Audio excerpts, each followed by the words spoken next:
Hello. For tonight's Grizzly Tale, I'm going to read you a story from Ghastly Tales for Ghastly Kids. These are cautionary tales that I wrote for lovers of squeam. Tonight's story is called A Tangled Web.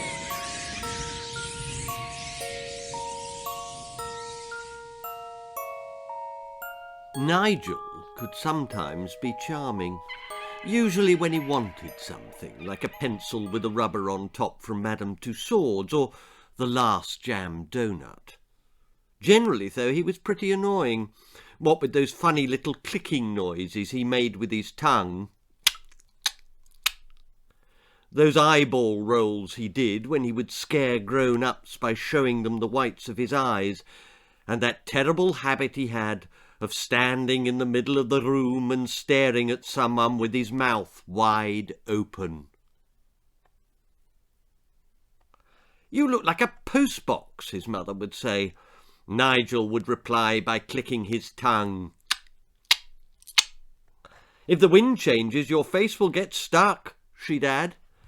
Nigel would reply by rolling the whites of his eyes. "Oh, please stop catching flies, Nigel," his mother would say in complete exasperation. And Nigel would reply, "But I'm a spider." Nigel had an unnatural passion for spiders. I don't mean that he collected them, as some children collect stamps or marbles, because he didn't.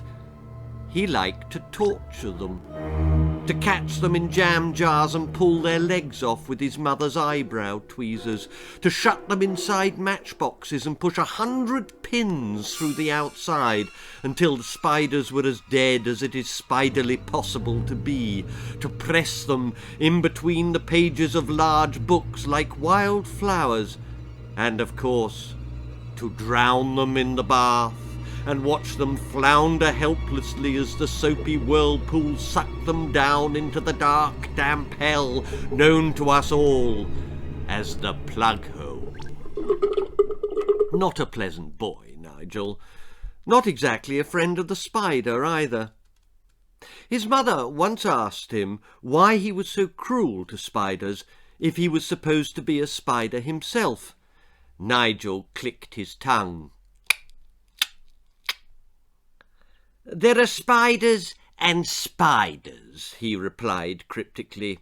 "I am the spider they all fear. I am the head spider." "A sort of tarantula with a machine gun?" said his mother, who was trying awfully hard to understand her son. "My name is Black Nigel," shouted Nigel. All the spiders who were close enough to hear scurried back into their secret places and curled up tight to stop their knees from knocking. "And Black Nigel eats spiders for breakfast." Nigel's mother left her son staring out of the window with his mouth open. "He is a peculiar child," she said to Nigel's father. "I don't know where he gets it from," said Nigel's father, sprinkling the wings of a dozen houseflies over his cereal. "Still, at least the boy's got an interest. That's more than can be said for other lads of his age." Nigel's mouth was still ajar some 2 hours later when Ariadne slipped into his room between a loose floorboard and a piece of brown linoleum. Nigel was waiting to catch a fly. Ariadne was looking for somewhere warm and dry to spin a web, somewhere where she could lie down and have her babies in peace. Although she didn't know it, Ariadne could not have chosen a more dangerous spot. Nigel's nose twitched as she ran along the skirting board and scampered up the leg of his wardrobe. His eyes rolled down to reveal their cold blue pupils, and he turned his head slowly in Ariadne's direction. Just as a lizard might suck in breath prior to pouncing on a defenceless butterfly, so Nigel's mouth closed momentarily. He swallowed, licked his lips, and tiptoed over to his bed, where he kept a supply of jam jars stashed away under his pillow. Fly-catching forgotten, the spider hunt was on. Ariadne, meanwhile, had spun her web and was resting after her tiring work. Her stomach was swollen with hundreds of tiny baby spiders who kicked and shoved inside her to make themselves comfortable. It would not be long now before she gave birth, and try as she might to stay awake, she was unable to stop her eyes from closing. She fell into a deep sleep and dreamt of baby grows with 8 legs and a washing line hung with 1,000 wet nappies. Ariadne's web shook as Nigel tilted the wardrobe against the wall. He knelt down and put the jar on the floor next to him. Then he took out a torch and flashed it into the dark wooden corners underneath the wardrobe, which he knew from experience were where spiders like to hide.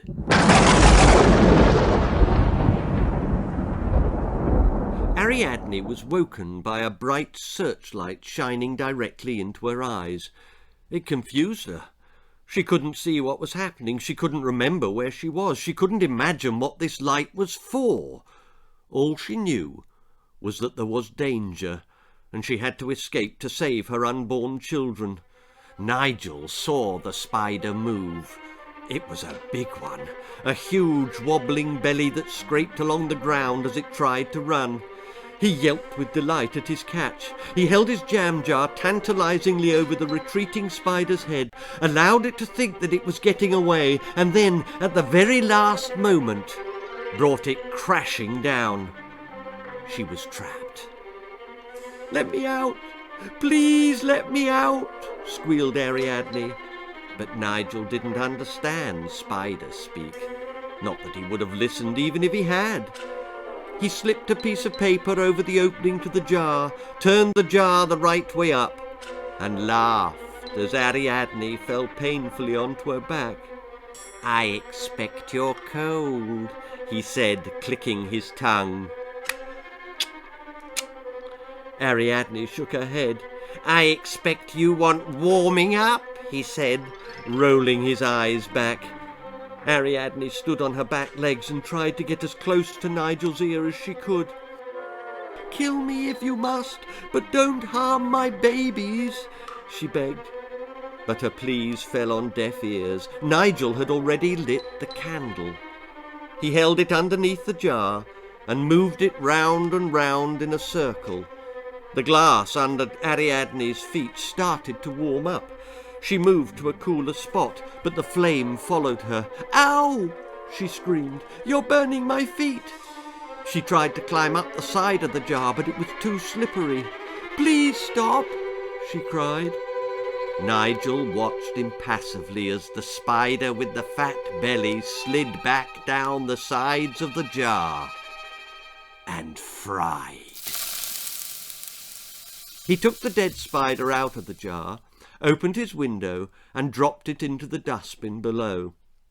Then he blew out the candle, returned the jam jar to its rightful place under his pillow, sat on his bed and sniggered.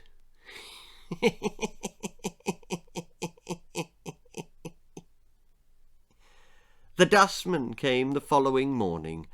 They threw Ariadne's body into the middle of a churning mass of rotting debris and drove her off to the corporation dump. The seagulls screeched overhead as the dust cart tipped its foul-smelling cargo onto the rubbish heap, and Ariadne came to rest, sandwiched between a cardboard box and a maggot-infested peach. "Nigel, please close your mouth," said his mother at dinner that night. "And stop rolling your eyes," added his father. "How many times do we have to tell you if the wind changes—" "My face will stick, yes, I know," said Nigel lippily. "I can't help it." "That's because you've been doing it for so long you've forgotten how to look normal," chided his mother. They ate in silence. Nigel was trying to remember what his normal face looked like. Nigel spoke first. "Can I watch the telly before bed?" he asked.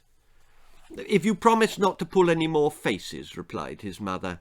"Oh, I promise," said Nigel, closing his mouth quickly, before his parents noticed that it had started to drift open again.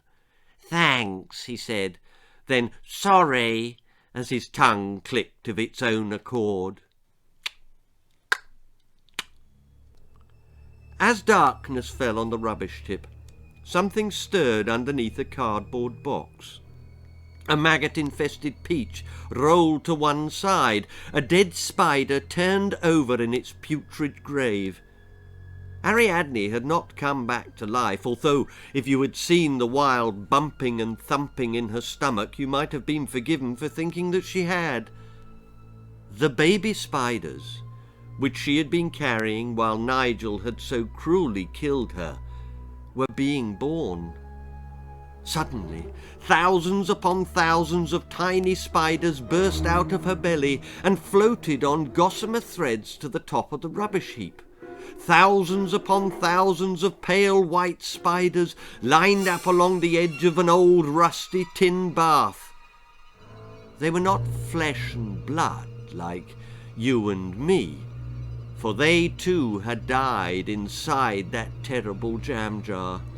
They were a ghostly army 40,000 legs strong, waiting for the wind to carry them off to Nigel's house. Nigel sat in front of the telly with his bottom jaw on his chest. His mouth was opened so wide you could have driven a train through it. "Go to bed," his mother said suddenly. "What?" said Nigel. "I warned you," she said, grabbing him by the arm. "Any more faces and off to bed." "But I didn't know I was doing it," bleated Nigel as he was hurried out of the room. "Good," said his mother, who was getting a tad steamed up. "Then you can go upstairs and not know you're catching flies up there." And she slammed the sitting-room door so hard that the house shook. "You'll only have yourself to blame if the wind changes," came the distant voice of Nigel's father. "Oh, shut up," thought Nigel, as he climbed the stairs to bed all by himself. Outside, the wind changed direction. The ghostly spiders were lifted from their perch and blown gently across the rooftops towards Nigel's bedroom window. Nigel was asleep when his mother went up to check on him. As usual, his mouth was wide open and he was snoring thunderously. It was a bit stuffy, so she opened the window, kissed him on the cheek, and went off to bed herself. She didn't see the thousands upon thousands of pale white spiders dripping from the branches of the apple blossom tree that stood directly beneath Nigel's window. If she had, perhaps she would never have opened it, because as she left the room, the wind picked up again. It lifted the spiders out of the tree and guided them through the window. It nudged them across the room towards the bed, and it dropped them, one by one, into that gaping, snoring hole in the middle of Nigel's face. The spiders spent a busy night in Nigel's chest. Although uninvited, they quickly made themselves at home by spinning their delicate webs around his ribs. Come morning, they were all fast asleep, exhausted from their night's labours. When Nigel awoke, he felt very strange. His chest was tight, as if he had a bad cold, and it hurt him when he breathed. He coughed to clear his throat. A tiny spider popped out of his mouth and scuttled away into the folds of his duvet. Nigel looked at the ceiling. There were no spiders up there, so where had it come from? He coughed again.